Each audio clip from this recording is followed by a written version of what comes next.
आपने सुना होगा कि नीट परीक्षा में भाग लेने के लिए उम्मीदवार की न्यूनतम आयु 17 वर्ष होनी चाहिए। अर्थात जिस किसी की भी आयु 31 दिसंबर या उससे पहले 17 वर्ष हो चुकी है, सिर्फ वही नीट की परीक्षा दे सकते हैं और किसी भी मेडिकल या डेंटल कॉलेज में प्रवेश प्राप्त कर सकते हैं। लेकिन इस बात को गलत साबित किया है देश की एक बेटी श्री हरिणी ने, जिसने ये साबित कर दिया है कि अगर आप में प्रतिभा है तो न अधिकतम आयु और न ही न्यूनतम आयु आपको रोक सकते हैं। आज के इस पेशकश में विस्तार से करेंगे इस बारे में बात की क्या है पूरा मामला, कौन है श्री हरिणी।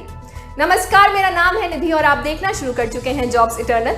दरअसल द हिंदू में छपी एक रिपोर्ट के अनुसार मद्रास उच्च न्यायालय की एक खंडपीठ ने एकल न्यायाधीश द्वारा पारित एक आदेश पर एक तरफा अंतरिम रोक लगाने से इनकार कर दिया, जिसमें एक 16 वर्षीय लड़की को दिसंबर 2021 में 17 वर्ष की आयु को पूरा करे बिना नीट परीक्षा में भाग लेने की अनुमति दी गई थी। दरअसल एनटीए द्वारा दायर इस आधार पर एक रिट जिसमें कहा गया है कि कम उम्र के उम्मीदवारों को मेडिकल कॉलेजों में शामिल होने की अनुमति नहीं दी जा सकती है, को न्यायमूर्ति एम सुंदरेश और एस कन्नमल ने यह कहते हुए आदेश पर अंतरिम रोक लगाने से इनकार कर दिया कि छात्र को नोटिस दिए बिना अंतरिम रोक का कोई आदेश पारित नहीं किया जा सकता।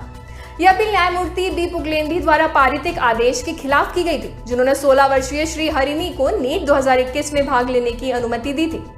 इससे पहले नेशनल मेडिकल कमीशन यानी एनएमसी द्वारा न्यूनतम आयु में ढील देने की उनकी याचिका को खारिज कर दिया गया था। एकल न्यायाधीश ने कहा था कि लोगों को तैयार होने पर विश्वविद्यालय और कॉलेज जाना चाहिए, न कि जब वे जाने के लिए पर्याप्त उम्र के हों। न्यायाधीश ने कहा था कि अगर national institute of mental health and neuro science उसे नीट 2021 लिखने के लिए फिट पाती है तो उसे इसमें बैठने की अनुमति दी जानी चाहिए।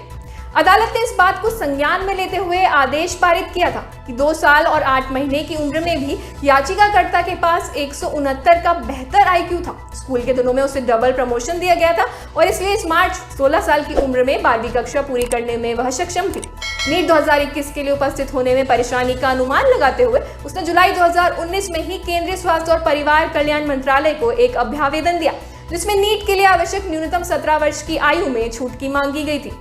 मंत्रालय ने एनटीए को अपना प्रतिनिधित्व भेजा, लेकिन बाद में 22 अगस्त 2019 को इस आधार पर याचिका को खारिज कर दिया कि स्नातक चिकित्सा शिक्षा के 1997 के नियम के तहत 17 वर्ष से कम आयु के उम्मीदवारों को नीट में बैठने की अनुमति नहीं दे सकती। लेकिन जब अस्वीकृति के आदेश को अदालत में चुनौती दी गई तो न्यायमूर्ति पुगलेंदी ने बेल्जियम के बच्चे लॉरेंस सिमन्स, जो 11 साल की उम्र में स्नातक पूरा करने वाले दुनिया के दूसरे सबसे कम उम्र के व्यक्ति हैं, और भारतीय अमेरिकी तनिष्क अब्राहम के उदाहरण का हवाला दिया, जो 15 साल की उम्र में बायोमेडिकल इंजीनियरिंग स्नातक बन गए थे। एकल न्यायाधीश ने कहा था कि जहां तक श्री हरिणी का संबंध है, वह 17 वर्ष पूरे करने में उनके पास 4 महीने और 5 दिन कम होंगे, क्योंकि उनके पास बहुत अधिक आईक्यू है। इस अदालत का विचार है कि उसकी उम्मीदवारी पर विचार किया जा सकता है और उसे नीट में बैठने की अनुमति दी जा सकती है।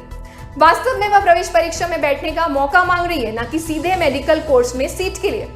हालांकि इसके बाद जब एनटीए के वकील ने कहा कि नीट के लिए पंजीकरण ऑनलाइन किया जा रहा है और सॉफ्टवेयर 17 साल से कम उम्र के उम्मीदवारों के आवेदन स्वीकार नहीं करेगा, तो न्यायाधीशों ने कहा कि रिट याचिकाकर्ता की अनुपस्थिति में कोई अंतरिम आदेश पारित नहीं किया जा सकता है।